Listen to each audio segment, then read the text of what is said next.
আসসালামু আলাইকুম গাইস।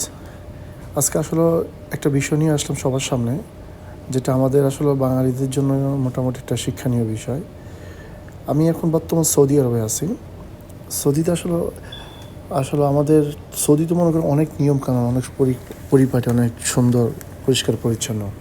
তাই এখানকার কিছু কিছু নিয়মকানুন আমি আমাদের ফেসবুক, ইউটিউব এবং বিভিন্ন মাধ্যমে, মিডিয়ার মাধ্যমে যা সবার সামনে একটুখানি তুলে ধরছি। এই যে একটা গাড়ি দেখা যাচ্ছে, এটা হলো আপনার মানে ময়লা ফেলে দেওয়ার জন্য একটা গাড়ি আর ডাস্টবিন, যেটা সৌদির ভাষায় বলদিয়ার গাড়ি। এটা আমরা বাংলাদেশে বলি সিটি কর্পোরেশন, আর এখানে হলো একটা বলদিয়া, আরবিতে যেটা বলদিয়া বলা। দেখেন এখানে রাস্তার প্রতিটা পাশে পাশে কিন্তু এরকম ডাস্টবিন থাকে। এইভাবে কিন্তু সমস্ত গাড়িগুলি 3 ঘন্টা 4 ঘন্টা 5 ঘন্টা পর পর আইসা এইভাবে ময়লাগুলি নিয়ে যায়।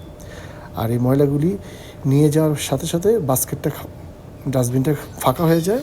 আবার কিছুক্ষণ পরে রাত্রে মানে তাদের একটা গ্রুপ আছে, ধাপে ধাপে গ্রুপ আসে, ধাপে ধাপে গ্রুপ সম্পূর্ণ এটা কমপ্লিট করে দেয়।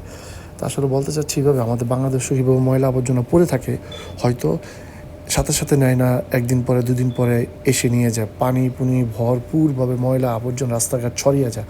আর এখানে এরকম কোনো পরিবেশ সৃষ্টি হওয়ার আগেই তারা এটা নিয়ে যায় এই আর কি। তো এইভাবে সুন্দরভাবে একটা গাড়ি এসে সুন্দরভাবে ডাস্টবিনটা ক্লিন করে, পরিষ্কার পরিচ্ছন্ন করে সুন্দরভাবে নিয়ে চলে যায়। আবার ডাস্টবিনটা রেখে যায়, আবার আরেক গ্রুপ, এইভাবে ধাপে ধাপে এক গ্রুপ আসে, আরেক গ্রুপ নিয়ে যায়। তো এটাই আর কি আসল বিষয়টা। তাই সবার সামনে বিষয়টা আমি তুলে ধরলাম। সবখানে নিয়মকানুনটা সুন্দর, নিয়মকানুন থাকা ভালো। এই কারণেই এদেশের নিয়মটাও এরকম। দেখেন পিছনে 2টা লোক থাকে, একটা গাড়ি দিয়ে এসে নিয়ে যায়। আর কিন্তু বেশিরভাগ বাঙালি লোকরাই কিন্তু আমাদের এই ধরনের কাজগুলিতে অংশগ্রহণ করে। আছে ইন্ডিয়ান আছে, নেপালি আছে, ফিলিপিন আছে, বিভিন্ন দেশের লোকগুলি কাজ করে।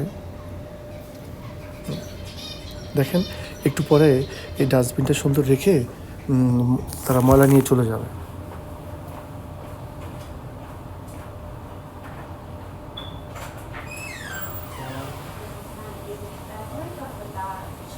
Ich habe das Silbermotto haben. Aber das